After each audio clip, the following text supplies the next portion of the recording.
Good evening. Tonight we're reading Emma by Jane Austen. Chapter 23. Small Heart had Harriet for visiting. Only half an hour before her friend called for her at Mrs. Goddard's, her evil stars had led her to the very spot where, at that moment, a trunk directed to the Reverend Philip Eaton, White Hart, Bath, was to be seen under the operation of being lifted into the butcher's cart, which was to convey it to where the coaches passed, and everything in this world except that trunk and the direction was consequently a blank. She went, however, and when they reached the farm, she was to be put down at the end of the broad, neat gravel walk, which led between espalier apple trees to the front door. The sight of everything which had given her so much pleasure the autumn before was beginning to revive a little local agitation, and when they parted, Emma observed her to be looking around with a sort of fearful curiosity, which determined her to not allow the visit to exceed the proposed quarter of an hour. She went on herself to give that portion of time to an old servant who was married and settled in Donwell. The quarter of an hour brought her punctually to the white gate again, and Miss Smith, receiving her summons, was with her without delay, and unattended by any alarming young man. She came solitarily down the gravel walk, a Miss Martin just appearing at the door, and parting with her seemingly with ceremonious civility. Harriet could not very soon give an intelligible account. She was feeling too much, but at last Emma collected from her enough to understand the sort of meeting and the sort of pain it was creating. She had seen only Mrs. Martin and the two girls. They had received her doubtingly, if not coolly, and nothing beyond the merest commonplace had been talked almost all the time, till just at last, when Mrs. Martin saying, all of a sudden, that she thought Miss Smith was grown, had brought on a more interesting subject and a warmer manner. In that very room she had been measured last September with her two friends. There were the penciled marks and memorandums on the wainscot by the window. He had done it. They all seemed to remember the day, the hour, the party, the occasion, to feel the same consciousness, the same regrets, to be ready to return to the same good understanding, and they were just growing again like themselves, Harriet as Emma must suspect, as ready as the best of them to be cordial and happy, when the carriage reappeared, and all was over. The style of the visit and the shortness of it were then felt to be decisive. 14 minutes to be given to those with whom she had thankfully passed 6 weeks, not 6 months ago. Emma could not but picture it all, and feel how justly they might resent. How naturally Harriet must differ. It was a bad business. She would have given a great deal or endured a great deal to have had the Martins in a higher rank of life. They were so deserving that a little higher should have been enough. But as it was, how could she have done otherwise? Impossible. She could not repent.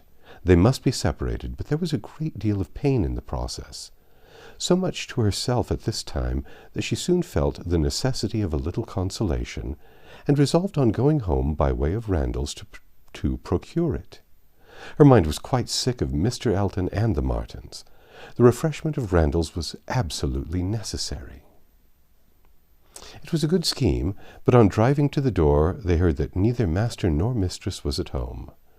They had both been out some time, and the man believed they were gone to Hartfield.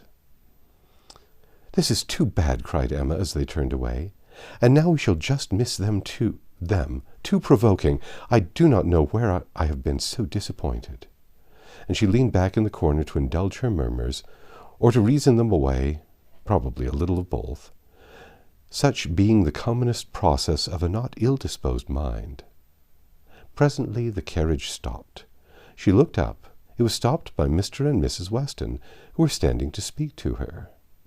There was instant pleasure in the sight of them, and still greater pleasure was conveyed in sound, for Mr. Weston immediately accosted her with, "How do you do? How do you do? We've been sitting with your father. Glad to see him so well. Frank comes tomorrow. I had a letter this morning. We see him tomorrow by dinner-time to a certainty. He is at Oxford today, and he comes for a whole fortnight. I knew it would be so. If he had come at Christmas, he could not have stayed 3 days. I was always glad he did not come at Christmas. Now we are going to have just the right weather for him. Fine, dry, settled weather. We shall enjoy him completely. Everything has turned out exactly as we could wish." There was no resisting such news, no possibility of avoiding the influence of such a happy face as Mr. Weston's, confirmed as it was by the words and the countenance of his wife, fewer and quieter, but not less to the purpose. To know that she thought his coming certain was enough to make Emma consider it so, and sincerely did she rejoice in their joy. It was a most delightful reanimation of exhausted spirits. The worn-out past was sunk in the freshness of what was coming, and in the rapidity of half a moment's thought. She hoped Mr. Elton would now be talked of no more. Mr. Weston gave her the history of the engagements at Enscombe, which allowed his son to answer for having an entire fortnight at his command, as well as the route and method of his journey, and she listened and smiled and congratulated. "I shall soon bring him over to Hartfield," said he at the conclusion. Emma could well imagine she saw a touch of the arm at this speech from his wife. "We had better move on, Mr. Weston," said she. "We are detaining the girls." "Well, well, I am ready," and turning again to Emma, "but you must not be expecting such a very fine young man. You have only my account, you know. I dare say he is really nothing extraordinary," though his own sparkling eyes at the moment were speaking a very different conviction. Emma could look perfectly unconscious and innocent, and answer in a manner that appropriated nothing. "Think of me tomorrow, my dear Emma, about 4 o'clock," was Mrs. Weston's parting injunction, spoken with some anxiety, and meant only for her. 4 o'clock, depend on it, he will be there by 3, was Mr. Weston's quick amendment, and so ended a most satisfactory meeting. Emma's spirits were mounted quite up to happiness. Everything wore a different air. James and his horses seemed not half so sluggish as before. When she looked at the hedges, she thought the elder, at least, must soon be coming out, and when she turned round to Harriet, she saw something like a look of spring, a tender smile even there. "Will Mr. Frank Churchill pass through Bath as well as Oxford?" was a question, however, which did not augur much. But neither geography nor tranquillity could come all at once, and Emma was now in a humour to resolve that they should both come in time. The morning of the interesting day arrived, and Mrs. Weston's faithful pupil did not forget either at 10 or 11 or 12 o'clock that she was to think of her at 4. "My dear, dear anxious friend," said she in mental soliloquy, while walking downstairs from her own room, "always over-careful for everybody's comfort but your own. I see you now in all your little fidgets, going again and again into his room to be sure that all is right." The clock struck 12 as she passed through the hall.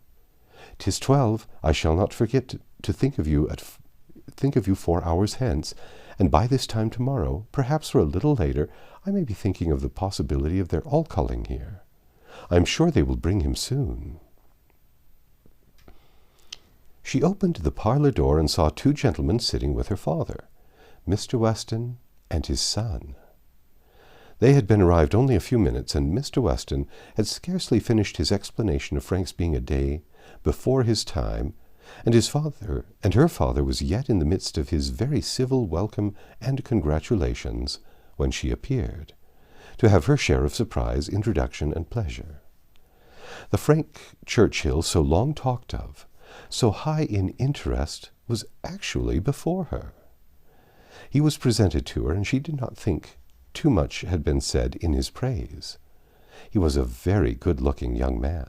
Height, air, address, all were unexceptionable, and his countenance had a great deal of the spirit and liveliness of his father's.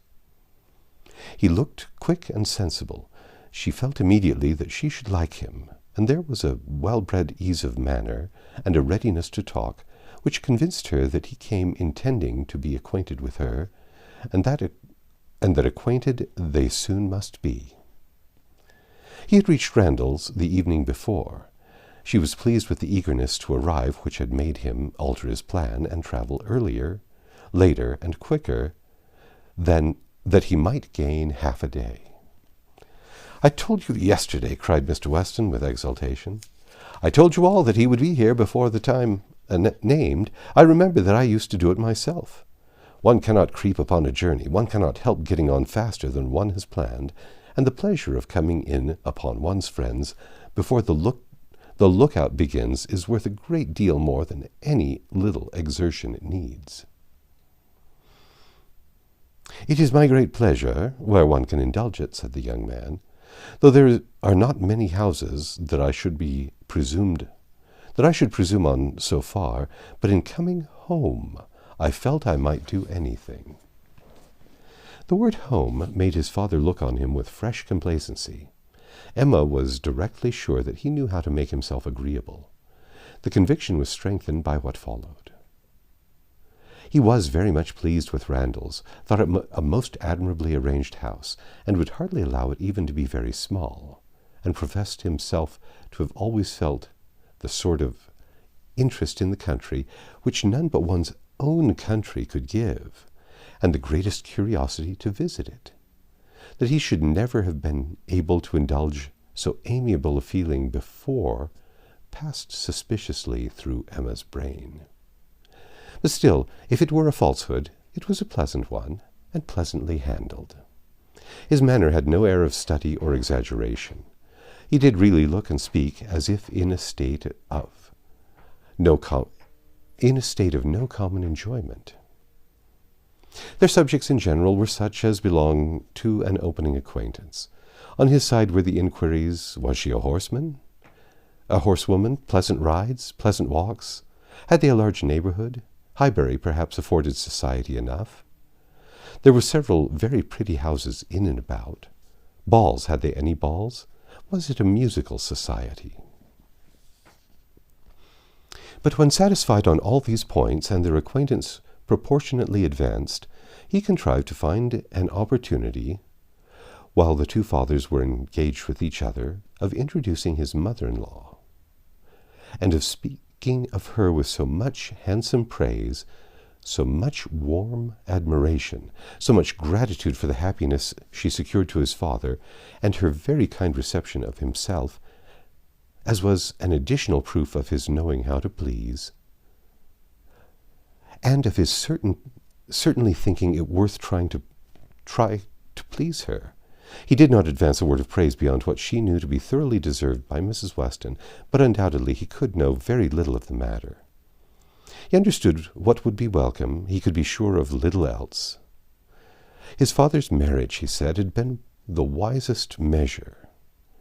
Every friend must rejoice in it, and the family from whom he had received such a blessing must be ever considered as having conferred the highest obligations on him. He got as near as he could to thanking her for Miss Taylor's merits, without seeming quite to forget that in the common course of things it was to be rather supposed that Miss Taylor had formed Miss Woodhouse's character, and that Miss Woodhouse Miss Taylor's. At last, as if resolved to qualify his opinion completely for travelling around to its object, he wound it all up with astonishment at the youth and beauty of her person. "Elegant, agreeable manners I was prepared for," said he, "but I confess that, considering everything, I had not expected more than a very tolerable, well-looking woman of a certain age. I did not know that I was to find a pretty young woman in Mrs. Wheaton." "You cannot see too much perfection in Mrs. Wheaton for my feelings," said Emma. "Were you to guess her to be 18, I should listen with pleasure, but she would be ready to quarrel with you for using such words. Don't let her imagine that you have spoken of her as a pretty young woman." "I hope I should know better," replied he. "No, depend upon it," with a gallant bow, "that in addressing Mrs. Weston I should understand whom I might praise, without any danger of being thought extravagant in my terms."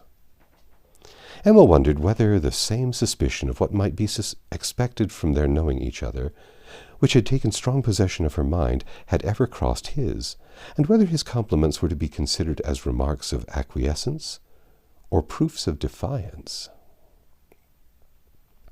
She must see more of him to understand his ways.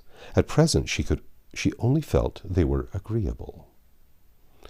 She had no doubt of what Mr. Weston was often thinking about. His quick eye soon detected again and again glancing toward them with a happy conversation, and even when he might have determined not to look, she was confident that he was often listening. Her own father's perfect exemption from any thoughts of the kind, the entire deficiency in him of all such sort of pretension or suspicion, was a most comfortable circumstance. Happily, he was not further from approving matrimony than from foreseeing it. Though always objecting to every marriage that was arranged, he never suffered beforehand from the apprehensions of any. It seemed as if he could not think so ill of any two persons, understanding as to suppose they meant to marry, till it were proved against them.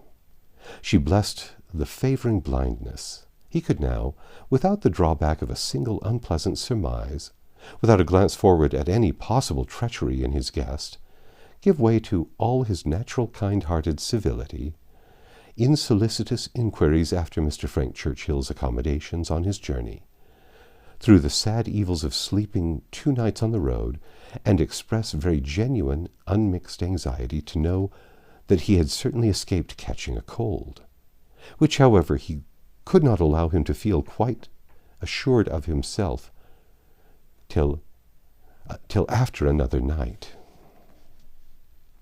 A reasonable visit paid, Mr. Weston began to move. He must be going. He had business at the Crown about his hay, and a great many errands for Mrs. Weston at Ford's. But he need not hurry anybody else. His son, too well bred to hear the hint, rose immediately also, saying, "Are you going further on business, sir? I will take the opportunity of paying a visit, which must be paid some day or other, and therefore may as well be paid now. I have the honor of being acquainted with a neighbor of yours," turning to Emma. "A lady residing in or near Highbury, a family of the name of Fairfax. I shall have no difficulty, I suppose, in finding the house, though Fairfax, I believe, is not the proper name. I should rather say Barnes or Bates. Do you know any family of that name?" "To be sure we do," cried his father. "Mrs. Bates, we passed her house. I saw Mrs. Bates at the window. True, you are acquainted with Miss Fairfax. I remember you knew her at Weymouth, and a fine girl she is. Call upon her by all means." "There is no necessity for my calling this morning," said the young man. "Another day would do as well. But there was that degree of acquaintance at Weymouth which—" "Oh, go today, do not defer it. What is right to be done cannot be done too soon. And besides, I must give you a hint, Frank, that any want of attention to her here should be carefully avoided. You saw her with the Campbells, where she was the equal of everybody she mixed with, but here she is with a poor old godmother, who has barely enough to live on. If you do not call early, it will be a slight." The son looked convinced. "I have heard her speak of the acquaintance," said Emma. "She is a very elegant young woman." He agreed to it, but with so quiet a yes as inclined her almost to doubt his real concurrence. And yet there must be a very distinct sort of elegance for the fashion world, if Jane Fairfax could be thought only ordinarily gifted with it. "If you were never particularly struck with her manners before," said she, "I think you will today. You will see her to advantage, see her and hear her. No, I am afraid you will not hear her at all, for she has an aunt who never holds her tongue." "You're acquainted with Jane Fairfax, sir, are you?" said Mr. Woodhouse, always the last to make his way in a conversation. "Then give me leave to assure you that you will find her a very agreeable young lady. She is staying here on a visit to her grandmamma and aunt, very worthy people. I have known them all my life. They will be extremely glad to see you, I am sure, and one of my servants shall go with you to show you the way.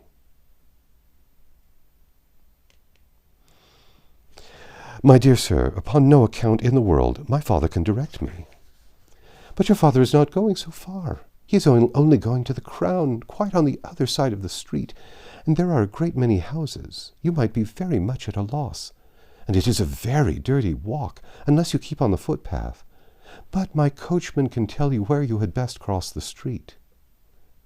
Mr. Frank Churchill still declined it, looking as serious as he could, and his father gave him hearty support by calling out, "My good friend, this is quite unnecessary. Frank knows a puddle of water when he sees it, and as to Mrs. Bates, he may get there from the Crown in a hop, step, and jump." They were permitted to go alone, and with a cordial nod from one, and a graceful bow from the other, the two gentlemen took their leave. Emma remained very well pleased with this beginning of the acquaintance, and could now engage to think of them all at Randalls, any hour of the day, with full confidence in their comfort. That's the end of chapter 23. Come back tomorrow and we'll read chapter 24.